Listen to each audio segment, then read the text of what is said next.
तो चलिए हम लोग स्टार्ट करते हैं।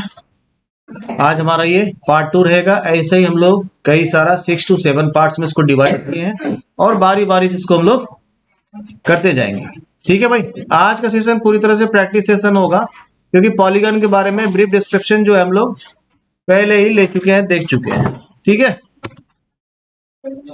और इसमें कुछ क्वाड्रेटर्स का भी पार्ट था, वो भी साथ ही साथ एक्चुअली ये पॉलीगन रहेगा और साथ ही कुछ क्वाड्रेटर्स का भी प्रॉब्लम रहेगा, तो उसको भी हम लोग साथ ही साथ करते जाएंगे। ठीक है, तो एक फिगर अभी आएगा। इस फिगर में x जो है ये मेंशन किया हुआ है, इसका वैल्यू फाइंड करना है। तो कर सकते हैं इसको। ये फिगर कैसा है, कौन सा फिगर है, ये कौन सा पॉलीगन है? तो इसके लिए सबसे पहले हम क्या करते हैं, इसका नंबर ऑफ साइड्स काउंट करते हैं। तो इसमें जब नंबर ऑफ साइड्स काउंट करते हैं तो कितना साइड्स है? 5। इसका मतलब फिगर क्या है? पेंटागन है। और now you have to calculate the value of x। Calculate करो। तो चलिए देखते हैं इसको हम लोग। इसमें सबसे पहले हम लोग नोटिस करेंगे कि इसमें साइड्स कितना है। तो साइड्स कितना है भाई? टोटल नंबर ऑफ साइड्स है 5, इसीलिए फिगर क्या हो गया?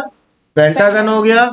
अब सबसे पहले हम लोग फिर ध्यान देंगे, हम लोग थोड़ा सा फ्लैशबैक में जाएंगे पिछले क्लास में, जिसमें कि हम लोग एक पॉलीगन का टोटल सम जो है इंटीरियर का, उसको कैलकुलेट करने का फॉर्मूला देखे थे। फॉर्मूला क्या था?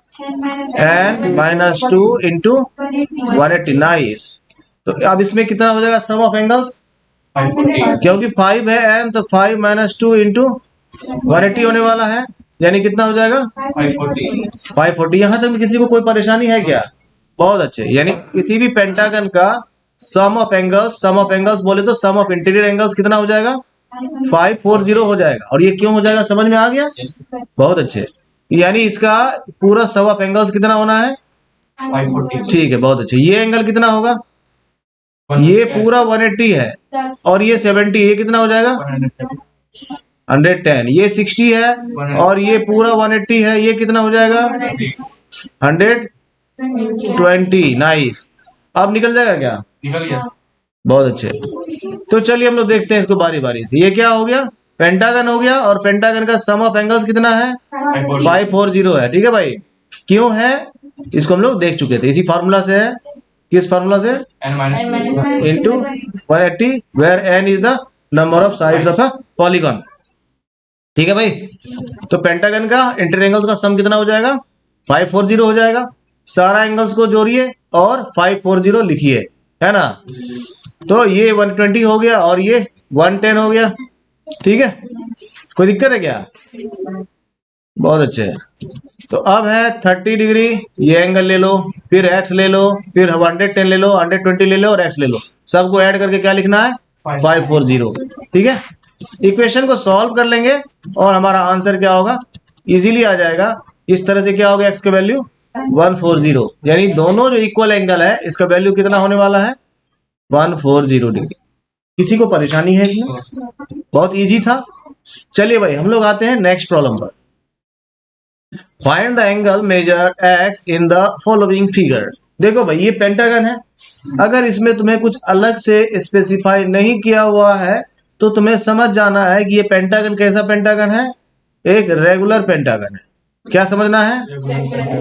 हाँ, इसी तरह से अगर हेक्सागन हो, अगर उसमें कुछ स्पेसिफिक मेंशन ना किया हो साइड का डिफरेंसेस के बारे में, एंगल का डिफरेंसेस के बारे में, तो उसको समझना है कि वो एक रेगुलर हेक्सागन है, यानी रेगुलर पॉलीगन है। समझ के बात को? ऐसे समझना है। तो ये क्या है? एक पेंटागन है, और क्योंकि ऐसा कुछ मेंशन नहीं किया हुआ है इसलिए हम लोग इसको कैसा लेंगे? रेगुलर पेंटागन की तरह ट्रीट करेंगे। क्लियर हो गया? अगर हम लोग इसको रेगुलर पेंटागन की तरह ट्रीट करते हैं, इसका मतलब इसका सारा एंगल का मेजर क्या होगा? इक्वल होगा। रेगुलर पेंटागन का मतलब, रेगुलर पॉलीगन का मतलब हम लोग क्या जाने थे? हम लोग थोड़ा जाएंगे फ्लैशबैक में प्रीवियस क्लास में, उसमें हम लोग रेगुलर पॉलीगन को डिस्कस किए थे। और रेगुलर पॉलीगन को डिस्कस करने के समय पता चला था कि जो भी रेगुलर पॉलीगन होगा उसका क्या होगा? साइड्स इक्वल होगा। क्या होगा? और क्या होगा? साइड्स इक्वल होगा, एज वेल एज क्या होगा? एंगल भी इक्वल होगा। एंगल बोले तो इंटीरियर एंगल। ठीक है भाई, तो साइड और एंगल इक्वल होना है। अगर ये रेगुलर पेंटागन ट्रीट करता हूं तो ये x है, तो सारा एंगल क्या हो जाएगा?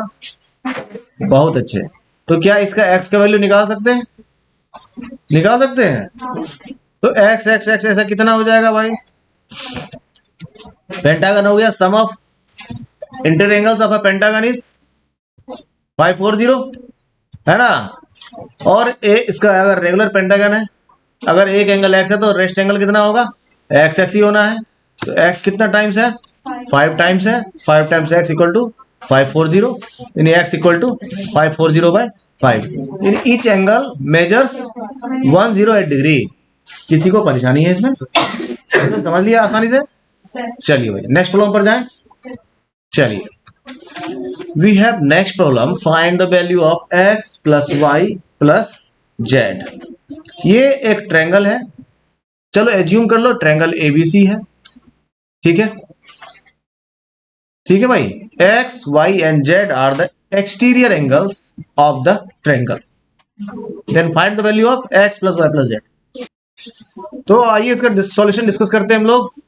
ये क्या है, एक ट्रायंगल है और 90 डिग्री है कहाँ, 150। तो एक्स का वैल्यू कितना हो जाएगा, अगर ये 90 डिग्री है तो ये कितना हो जाएगा, बहुत अच्छे। और ये 30 डिग्री है तो ये कितना हो जाएगा, क्योंकि ये पूरा 180 होता है, तो ये कितना हो जाएगा 180 माइनस 30 कितना हो जाएगा, ये 150 हो गया, ये 90 हो गया। ये एंगल कैसे पता चलेगा, तो ये 90 है ये 30 है, तो पहले 180 में माइनस कर दो, ये एंगल निकल जाएगा नहीं, फिर ये एंगल निकल गया, 180 में इसको माइनस कर दो। दूसरा तरीका होता है इस एंगल को फाइंड करने का, समझना जरा सा भाई, कृपया थोड़ा ध्यान दें। अगर ये एंगल फाइंड करना है तुम्हें, या एक्सटीरियर वाई निकालना है सीधा, और ये एंगल ना दिया हो और ये दोनों एंगल दिया हो, तो एक्सटीरियर एंगल जो होता है किसी भी ट्रायंगल का, इसको याद रख लें, it is always the sum of opposite interior angles. यानी ये एंगल जो होगा एंगल वाई जो होगा ये इक्वल होगा किसके, angle B plus angle A, है ना। यानी 90 और 30 ऐड कर दो, एक्सटीरियर एंगल निकल जाएगा वाई, ठीक है भाई। यह दूसरा तरीका है कि तुम इस एंगल को फाइंड कर लो, ये एंगल कितना हो जाएगा, 180 माइनस 90 प्लस 30 हो जाएगा। इस एंगल को मेजर कर लो, मान लो ये एंगल सी है, मान लेता हूं इस एंगल सी इक्वल टू क्या हो जाएगा, 180 माइनस 90 प्लस 30 हो जाएगा भाई, यानी 180 माइनस ये कितना हो जाएगा 120, यानी हो गया 60 डिग्री, है ना। कितना हो गया 60 डिग्री। अब तुम्हें एंगल सी निकल गया 60 डिग्री, एंगल वाई निकालने का दूसरा तरीका, एंगल वाई इक्वल हो जाएगा 180 डिग्री माइनस एंगल सी। किसी को ना समझ में आ रहा हो तो बताना है।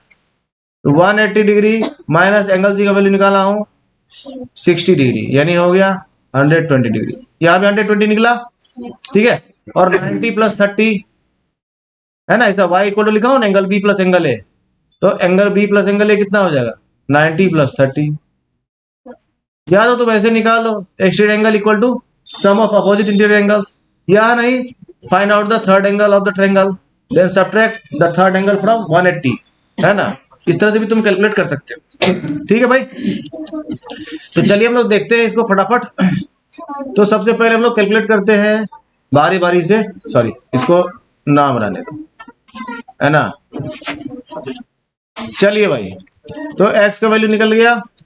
दूसरा ये देखिए y का वैल्यू निकालने का तरीका है, the sum of the interior opposite angles is equal to the exterior angle. इस तरीके से भी निकाल सकते हैं, तो 90 प्लस 30 120 हो जाएगा सीधा, ठीक है। अब है तीनों एंगल को ऐड कर दो, तीनों एंगल को ऐड कर देंगे तो हमारा x plus y plus z निकल जाएगा। किसी को दिक्कत है क्या इसमें? देखिए भाई समझ में आया सबको? अगर समझ में आ गया तो ठीक है। देखो एक शॉर्टकट इसका याद रखो, कोई भी पॉलीगॉन हो, ट्रायंगल हो, क्वाड्रिलेटरल हो, पेंटागन हो, हेक्सागन हो, हेप्टागन हो, ऑक्टागन हो, कुछ भी हो, अगर उसका अपोजिट एंगल्स निकालने के लिए दे, ऐसा जैसे अभी दिया x plus y plus z, मान लो कि ऐसा क्वाड्रिलेटरल हो और ऐसा 4 एक्सटीरियर एंगल्स मेंशन किया हो a b c and d, और ऐसा they find out the value of a plus b plus c plus d। तुमको कैलकुलेट नहीं करना है, तुमको आंख बंद करना और 360 लिख देना। क्यों? किसी भी पॉलीगॉन, प्रीवियस क्लास में हम लोग डिस्कस किए कि किसी भी पॉलीगॉन का एक्सटीरियर एंगल का सम फिक्स होता है और वो 360 होता है, ठीक है। कोई भी ऐसा पॉलीगॉन उठा लेना, ट्रायंगल हो, क्वाड्रिलेटरल हो, पेंटागन हो, कोई भी हो, एक्सटीरियर एंगल्स का सम कितना होता है 360 होता है, ठीक है भाई। तो तुम्हें दिमाग लगाना है किधर, जब हो इंटीरियर एंगल्स के बारे में। जब एक्सटीरियर के बारे में बात करें तो दिमाग में लगाना ही नहीं है, उसे सीधा 360 चिपका देना है। ठीक है, तो आते हैं हम लोग अब नेक्स्ट प्रॉब्लम पर। हमारा next problem, find the value of x plus y plus z plus डब्ल्यू, है ना। देखो सेम प्रॉब्लम है, it's a quadrilateral. Now you have to find the value of x plus y plus z plus डब्ल्यू and all four angles are exterior angles of the quadrilateral ABCD। चलो इसका नाम लिख देता हूँ ABCD।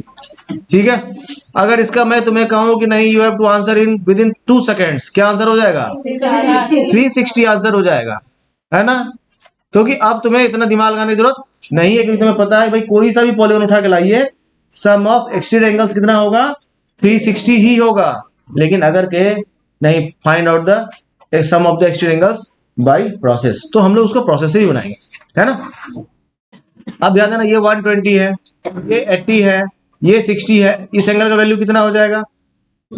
Some of all four angles of a quadrilateral कितना होता है? सम ऑफ ऑल एंगल्स बोले तो sum of all interior angles कितना होता है? वो भी 360 ही होता है।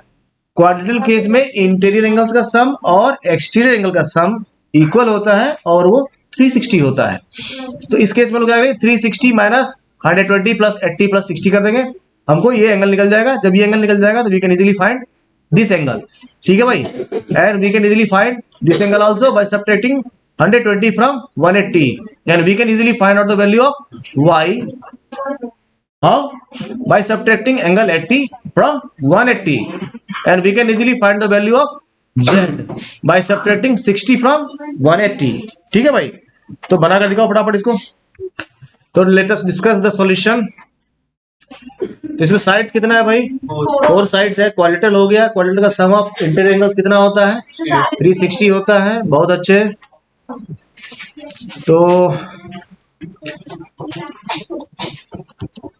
तो इसका फोर्थ एंगल जो है वो कितना हो जाएगा? 100। तो हम लोग क्या करेंगे, इसको 360 में माइनस करेंगे, 120 प्लस 80 प्लस 60। ठीक है भाई, और ऐसा जब माइनस करेंगे तो हमारा निकल जाएगा कितना? 100। अब जब 100 निकल गया तो हम लोग इजीली फाइंड कर सकते हैं value of x, y, z and w by subtracting the interior angles from 180। ठीक है भाई, वैल्यू ऑफ w निकालना है तो क्या करेंगे? 180 माइनस 100 करेंगे। वैल्यू ऑफ x निकालना है, 180 माइनस 20 करेंगे, क्योंकि ये एंगल कितना है? 180 है। उसी तरह से ये एंगल कितना है? 180 है। उसी तरह से ये एंगल कितना है? 180 है। उसी तरह से ये एंगल कितना है? 180 है। ध्यान देना भाई, अगर ये एंगल 180 है ना, अगर ये एंगल तुम्हारा दिया हुआ है 60 डिग्री, ये एंगल कितना होगा? बहुत अच्छे, शाबाश। तो 180 माइनस 60 करते हैं, ये होता है 120 डिग्री। ठीक है भाई, कोई भी लाइन पर जो एंगल बनता है वो 180 का बनता है। क्लियर हो गया? इस तरह से ये एंगल ये सारा 180 का है ना। इस तरह से हम लोग क्या कर सकते हैं, इजीली x, y, w और z का वैल्यू फाइंड कर सकते हैं। ठीक है, किसी को दिक्कत है क्या?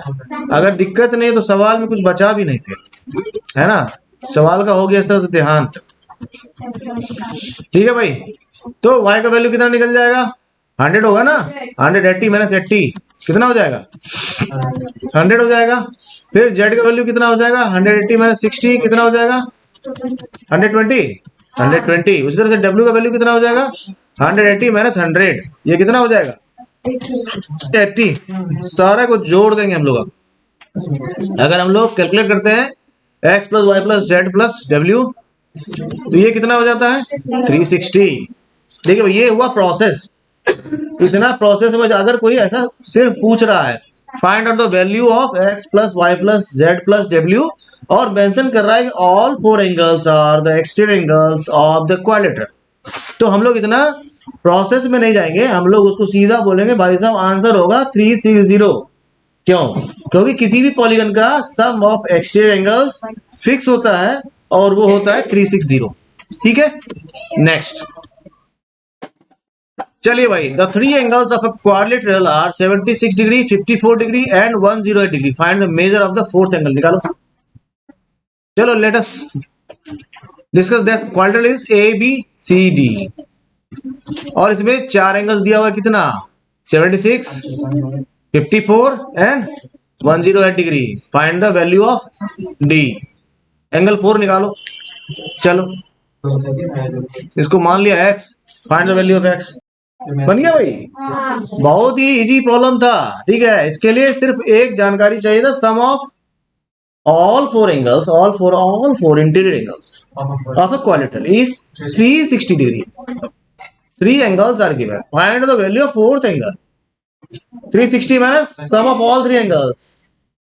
बस आंसर हो गया है ना। चलिए एक बार हम देख लेते इसको। इसको बनाने में कोई मेहनत है क्या? बस सिंपल, अगर तुम्हें बेसिक एडिशन और बेसिक सब्ट्रैक्शन आता है तो तुम इजीली इसको सॉल्व कर सकते हो। इसके लिए कोई बहुत बड़े ज्ञान की आवश्यकता नहीं है। चलिए भाई next problem. The angles of a quadrilateral are in the ratio 3:5:7:9. Find the measure of each of these angles. सवाल देख के लग रहा होगा थोड़ा डिफिकल्ट है, ऐसा कुछ है नहीं मगर, है ना। तो सबसे पहला ध्यान देना क्या, क्वाड्रिलेटरल है तो एक क्वाड्रिलेटरल ड्रॉ कर लो। देखिए भाई, ज्योमेट्री का प्रॉब्लम्स बनाने का नियम होता है ये सबसे पहला स्टेप होता है स्टेप 1। ध्यान देना भाई, please please please pay attention here.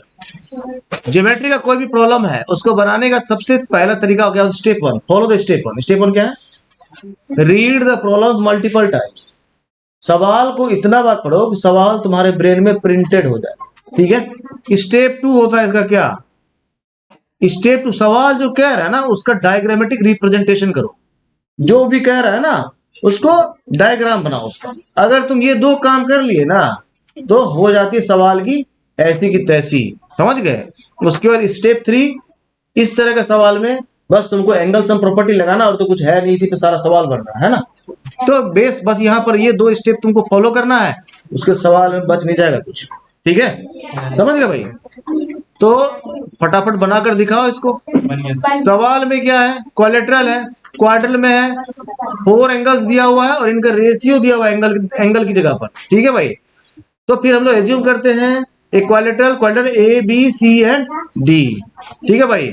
और हमको पता है कि क्वाड्रिलेटरल का एंगल का सम कितना होता है? एंगल का सम मतलब इंटीरियर एंगल्स का सम, वो होता है 360 डिग्री। ठीक है भाई। तो इनका रेशियो है 3:5:7:9। तो हम लोग मान लेते हैं कि इनके साथ जो एक कांस्टेंट यूज हुआ है वो एक्स हुआ यूज।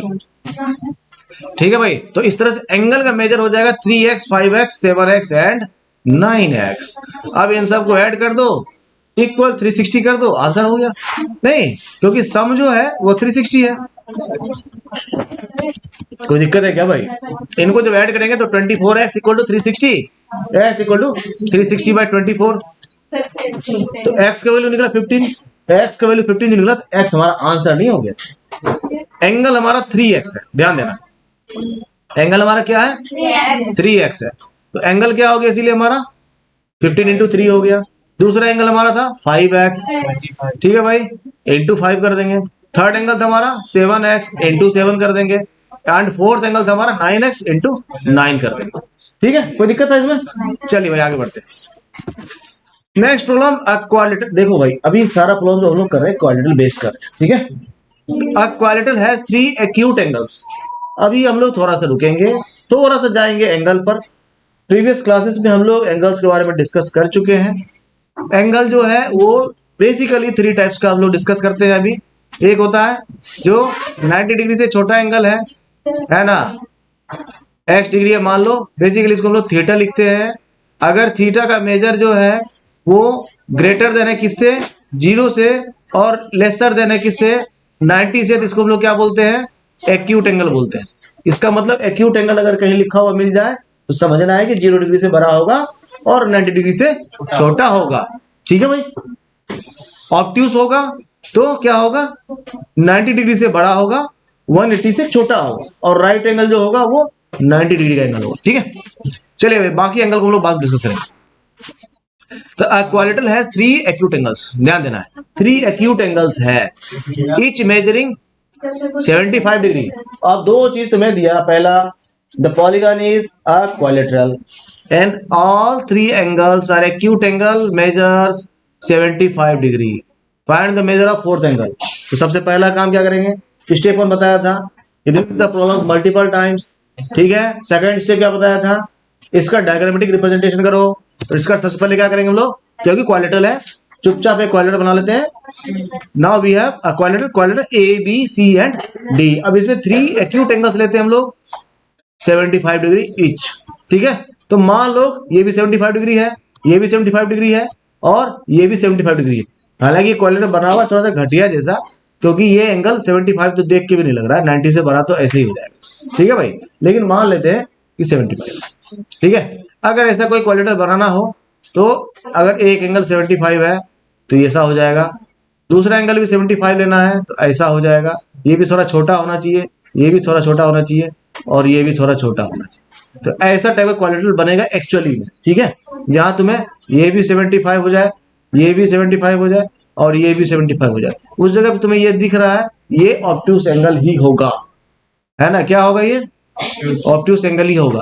किसी भी क्वाड्रिलेटरल में अगर 3 एंगल्स एक्यूट एंगल है तो फोर्थ एंगल हमेशा ऑब्ट्यूस ही होता है ना। जो मैक्सिमम पॉसिबिलिटीज है ऑल 4 एंगल्स के लिए वो ये पॉसिबिलिटीज है कि चारों एंगल राइट एंगल हो जाए। ठीक है, इन केस ऑफ रेक्टेंगल और इन केस ऑफ स्क्वायर। ठीक है भाई, अदर कंडीशंस में अगर 3 एंगल्स एक्यूट एंगल है तो फोर्थ एंगल ऑब्ट्यूस ही होगा। चलो भाई, find out the value of fourth angle. बढ़ाओ, बहुत अच्छे, बहुत फास्ट हो तुम लोग। ठीक है, तो फोर्थ एंगल क्या हो जाएगा भाई, सबको ऐड कर दो, 360 लिख दो, बस हो गया, है ना। कोई दिक्कत है भाई, तो फोर्थ एंगल कितना हो जाएगा, 135 डिग्री हो जाएगा। किसी को यहां तक में कोई दिक्कत है क्या, दिक्कत वाली कोई बात भी नहीं। आगे बढ़ता हूं, the measure of 2 adjacent angles. अभी हम लोग थोड़ा रुकेंगे फिर समझेंगे एडजेसेंट एंगल्स क्या होता है। अगर कोई क्वाड्रिलेटरल है, सपोज करना है, तो हम लोग पिछले क्लास में डिस्कस किए थे एडजेसेंट एंगल्स क्या होता है और अपोजिट एंगल्स क्या होता है। एडजेसेंट एंगल क्या होता है, ये एक क्या है, वर्टेक्स है और ये भी एक वर्टेक्स है, ए है, बी है, सी है, डी है, ऐसा मान लेता हूं। ए और बी क्या है, वर्टेक्स है। ए और बी क्या है, वर्टेक्स है।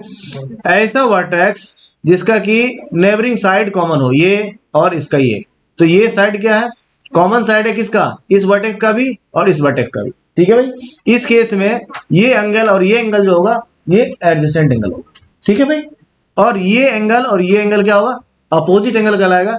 ये एंगल और ये एंगल क्या कहलाएगा, अपोजिट एंगल कहलाएगा। ठीक है, लेकिन ये जो है जिनका कि एक साइड कॉमन होता है वो एडजेसेंट कहलाता है। ठीक है, तो ये क्लियर हो गया। अब बढ़ते हैं हम लोग सवाल में आगे। देखो सवाल में एक एक पॉइंट को समझना बहुत जरूरी है। ठीक है, तो the measure of 2 adjacent angles, 2 adjacent angle समझ में आ गया। अब जो सवाल जो कह रहा है ना, इसका इमेज तुम्हारे दिमाग में बनना चाहिए, तुम्हारा दिमाग बनेगा तभी तुम्हारा पेन या पेंसिल उसको ड्रॉ कर पाएगा। ठीक है भाई, तो क्या कह रहा है, the measure of 2 adjacent angles of a quadrilateral are 125 and 35 degree and the other 2 angles are equal. ध्यान देना है, अदर 2 एंगल्स आर इक्वल और रेस्ट 2 एंगल्स का मेजर्स दे रखा है 125 एंड 35 डिग्री। कह रहा है find the measure of each of the equal angles. तो सबसे पहला काम क्या करेंगे, सबसे पहला काम करेंगे एक क्वाड्रिलेटरल ड्रॉ करेंगे। ठीक है, क्वाड्रिलेटरल हमारे पास है ए बी सी डी है क्वाड्रिलेटरल। इसमें क्या है, 2 एडजेसेंट एंगल्स का मेजर दिया हुआ है कितना, 125 एंड 35। तो चलो मान लिए कि ये एंगल दिया है 125 और एंगल सी दे रखा है 35 डिग्री। एंगल ए और एंगल डी क्या है, इक्वल एंगल है क्योंकि लिखा है each of the equal angles, है ना। 2 एंगल्स आर इक्वल, यानी एंगल ए और एंगल डी क्या है, इक्वल है। ये एक्स है तो ये कितना हो जाएगा, एक्स हो जाएगा। कोई दिक्कत है क्या, बहुत अच्छे। तो एंगल ए और एंगल डी क्या हो गया, इक्वल हो गया और उसका मान लो वैल्यू क्या है, एक्स। अब इस सवाल में कुछ बचा क्या, तो जल्दी से बना के दिखाओ। बन गया, बहुत अच्छे। तो हम लोग इसको फटाफट देख लेते हैं भाई, है ना। तो इस केस में क्या हो जाएगा, अगर इसका वैल्यू x मान लो 125 plus 35 plus x equal to 360। ठीक है भाई, कोई दिक्कत है क्या, बहुत अच्छे। इस केस में क्या हो जाएगा, x का वैल्यू कितना निकल गया, 200 क्या 100 निकलेगा, है ना। इसका मतलब a का वैल्यू कितना हो गया 100 और d का वैल्यू 100। किसी को समझने में कोई परेशानी हो तो कृपया बताएं। क्या कोई समझ में, बहुत अच्छे। चलिए भाई, now we have next problem. Now we have a regular pentagon. ध्यान देना, अब रेगुलर पेंटागन फिर बोल दिया तो तुम्हें जैसे ही कोई टर्म यूज हुआ है तो इस टर्म का एक इमेज तुम्हारे दिमाग में तुरंत आ जाना चाहिए। क्या लिखा? रेगुलर पेंटागन लिखा है। रेगुलर पेंटागन का मतलब क्या है? ऐसा पेंटागन जिसका सारा साइड्स इक्वल है और सारा एंगल इक्वल है, उसी को हम लोग क्या बोलेंगे? रेगुलर पेंटागन बोलेंगे। अब तुम कहोगे क्या सर ये संभव है कि सारा साइड इक्वल हो और सारा एंगल इक्वल ना हो? क्या किसी क्वाड्रिलेटरल पे सर ये संभव है? अगर सारा साइड इक्वल होगा तो सारा एंगल इक्वल होगा ही ना, ऐसा नहीं है। जैसे चलो रोम्बस है ना, रोम्बस क्या है? Is a quadrilateral in which all sides are equal but all angles are not equal, है ना? ये एक रोम्बस है, इसका 4 साइड्स इक्वल है ना भाई, लेकिन क्या इसका सारा एंगल इक्वल है? ये एंगल इक्वल होता है, ये एंगल इक्वल होता है, लेकिन ये एडजेसेंट एंगल इक्वल होता है क्या? नहीं होता है, इसीलिए ये रेगुलर क्वाड्रिलेटरल नहीं बोला जाता है।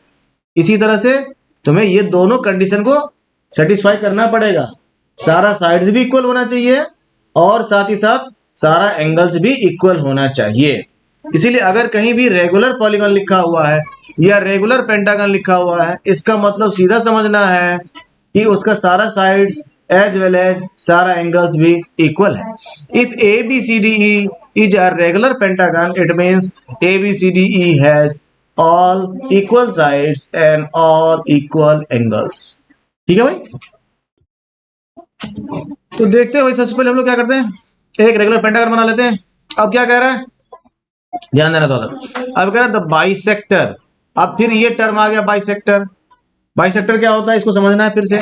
देखिए भाई, बाइसेक्टर जो है ना, दो जगह पे बेसिकली यूज होता है, एक लाइन सेगमेंट के केस में और एक एंगल के केस में। एंगल के केस में उसको हम लोग एंगल बाइसेक्टर बोलते हैं और लाइन सेगमेंट के केस में उसको नॉर्मली बाइसेक्टर बोलते हैं। स्पेशल केस में उसको परपेंडिकुलर बाइसेक्टर बोला जाता है। ये क्या होता है तो समझना है। चलिए भाई, अगर ये ए बी एक लाइन सेगमेंट है ए बी, अगर इसका मिड पॉइंट है ये सी, अगर ये मिड पॉइंट है सी, तो ए सी इक्वल टू क्या हो जाएगा? बी सी हो जाएगा। और अगर सी से पास करता हुआ कोई लाइन हम लोग ड्रॉ करते हैं, ये लाइन क्या कहलाएगा? इस लाइन सेगमेंट का बाइसेक्टर कहलाएगा। अगर ये 90 डिग्री एंगल बनाता हुआ जा रहा है, इसको हम लोग परपेंडिकुलर बाइसेक्टर बोलते हैं। ठीक है? परपेंडिकुलर बाइसेक्टर को कई जगह सिंप्लीफाइड वे में ऐसा इन्वर्टेड टी के तरह लिखा जाता है, इसको हम लोग परपेंडिकुलर बाइसेक्टर बोलते हैं। ऐसा लिखा रहा है, इसको समझना है, परपेंडिकुलर बाइसेक्टर। ठीक है भाई, क्या पढ़ते हैं इसको? ठीक है भाई, इसको परपेंडिकुलर बाइसेक्टर बोलते हैं। ठीक है? अगर ऐसा कहीं लिखा रहे, इसको क्या समझना है? परपेंडिकुलर समझना है। ठीक है? उसी तरह के केस में एंगल के केस में आते हैं। सपोज करो कि ये एक एंगल है, ये एंगल दे रखा है तुम्हें AO and C। AOC is an angle और इस एंगल का मेजर दिया मान लो थीटा, और थीटा का वैल्यू है 60 डिग्री। यानी ये एंगल कितने डिग्री का हो गया? 60 डिग्री हो गया। इसमें एक बीच में हम लोग एक रे ड्रॉ करते हैं जो इस एंगल को 30 डिग्री और 30 डिग्री में डिवाइड कर देता है। तो ये मान लो OP है, OP इज अ रे that divides the angle AOC into 2 equal parts, है ना? Each part measures 30 degree. इस केस में OP को क्या बोलेंगे हम लोग? एंगल बाइसेक्टर बोलेंगे। समझ बात आई? तो बाइसेक्टर का हम लोग दो जगह यूज देखें, पहला एंगल के केस में जो एंगल को डिवाइड करता है इनटू 2 इक्वल पार्ट्स, और दूसरा लाइन सेगमेंट के केस में डिवाइड करता है लाइन सेगमेंट को इनटू 2 इक्वल पार्ट्स। क्लियर हो गया? तो इसको हम लोग क्या बोलेंगे? लाइन बाइसेक्टर बोलेंगे और इसको हम लोग एंगल बाइसेक्टर बोलेंगे। क्लियर हो गया? चलिए भाई, तो यहां क्योंकि मामला हमारा एंगल का है, तो हम लोग बाइसेक्टर जो है उसको समझेंगे एंगल बाइसेक्टर। क्या समझेंगे? Angle bisector. अगर नहीं भी लिखा हुआ है तो वहां पर एंगल बाइसेक्टर ही उसको समझना है। क्लियर हो गया? चलिए, तो यहां इसका मतलब the bisector of angle A. तो एंगल ए का बाइसेक्टर कौन होगा? एंगल बाइसेक्टर ही होगा ना। Of the pentagon meets the side CD in M। ये देखो, ये एंगल ए था, ठीक है? इसका बाइसेक्टर है ये कहां मिल रहा है? CD को मिल रहा है कहां पर? M पर। कोई पॉइंट M है जहां पर वो CD को मिल रहा है। क्या कह रहा है? शो दैट, ऐसे दिखाइए, angle AMC equal to 90 degree. इसका मतलब है अगर कोई रेगुलर पेंटागन है और उसका कोई एंगल बाइसेक्टर हो तो वो सामने वाले साइड पे हमेशा परपेंडिकुलर होता है। अगर तुम इसको ये प्रूव कर लोगे तो तुम्हारा वो चीज ऑलरेडी प्रूव हो जाएगा। और ये जो तुम प्रूव करोगे इसका मतलब क्या हुआ? अगर ये एंगल E है ना, यहां से भी तुम कोई ऐसा परपेंडिकुलर ऐसा बाइसेक्टर ड्रॉ करो, बाइसेक्टर मतलब बाइसेक्टर ऑफ एंगल E, तो ये क्या होगा? यहाँ पर ये भी परपेंडिकुलर ही होता है। अगर तुम ऐसा D से ड्रॉ करो कोई ऐसा एंगल बाइसेक्टर, और ये ए बी पर अगर आएगा तो ये भी यहाँ परपेंडिकुलर ही होगा। उसी तरह से एंगल सी से ड्रॉ करो, यहां पर ड्रॉ करो, ये भी क्या होगा, परपेंडिकुलर ही होगा। ठीक है भाई, परपेंडिकुलर भी होता है और बाइसेक्टर भी होता है, ए को बाइसेक्ट भी करता है ये। और अच्छी बात ये भी है कि किसी भी रेगुलर पेंटागन या हेक्सागन में इस तरह का जो एंगल बाइसेक्टर होता है वो एक ही जगह आके मिलता भी है ना। ये बहुत इंटरेस्टिंग बात हो गई। तो इसको हम लोग सबसे पहले देखते हैं कि होगा कैसे। ठीक है भाई, तो बाकी के लिए हमको अभी नहीं दिमाग लगाना है, हमको एक को दिमाग लगाना है। एक हो जाएगा तुम्हारा सारा हो जाएगा। ठीक है भाई, चलिए तो बन जाएगा क्या, ये बन जाएगा क्या? तो चलिए इसका हम लोग सॉल्यूशन डिस्कस करते हैं फटाफट। तो फटाफट सॉल्यूशन डिस्कस करने के लिए हम लोग क्या करते हैं, हम लोग देखते हैं ये परपेंडिकुलर है या नहीं, ये चेक करते हैं। ठीक है भाई, तो सबसे पहले इंटीरियर एंगल्स का सम पॉलीगॉन का जानेंगे कितना होता है। तो ये होता है n-2 इंटू 180 या फिर 2n-4 इंटू 90, दोनों में से कोई भी फॉर्मूला यूज करेंगे तो निकल जाएगा। और सम ऑफ पेंटागन होता है 540। ठीक है भाई, कितना होता है, कितना होता है, कितना होता है 540। तो इंडिविजुअल एंगल कितना हो जाएगा, इंडिविजुअल एंगल कितना हो जाएगा, इंडिविजुअल एंगल कितना हो जाएगा, बहुत अच्छे। इंडिविजुअल एंगल निकालने का फॉर्मूला क्या होता है, देखिए भाई, अगर रेगुलर पेंटागन है, ध्यान देना please, please pay attention here, तो उसका sum of angles, sum of angles बोले तो सम ऑफ इंटीरियर एंगल्स, इसका फॉर्मूला होता है n-2 इंटू 180। ठीक है भाई, इससे सम ऑफ एंगल्स निकल जाएगा, सम ऑफ इंटीरियर एंगल्स निकल जाएगा। अब है मेजर ऑफ इंडिविजुअल एंगल निकालना। ठीक है भाई, सिंगल एंगल निकालना। ठीक है, angle, each angle of a polygon, ये सिर्फ पेंटागन के लिए नहीं है, किसी भी पॉलीगन के लिए ऐसा कर सकते हैं। उसका निकालने का तरीका क्या होता है, n-2 इंटू 180 बाई n। ठीक है, ऐसा करोगे तो तुम्हें ईच एंगल का वैल्यू निकल जाएगा। समझ गए बात को, सम ऑफ एंगल्स का वैल्यू निकालने का तरीका ये हो गया। इंडिविजुअल एंगल अगर रेगुलर पॉलीगन है, ध्यान देना ये फॉर्मूला काम करेगा जब पॉलीगन रेगुलर हो, तभी रेगुलर पॉलीगन होना चाहिए, each angle of a regular polygon. ठीक है भाई, उसका formula n-2 into 180 by n। ठीक है, या नहीं इस फॉर्मूला से भी निकालोगे निकल जाए, एक ही बात। समझ गए बात को। तो इसमें कितना हो गया, n-2 करेंगे, पेंटागन है, n-2 कितना हो जाएगा, n का वैल्यू 5, 5-2 3 इंटू 180 कितना हो जाएगा 540 बाई n मतलब 5। इस एंगल का वैल्यू कितना हो गया 108 हो गया, जो यहाँ निकला है भाई।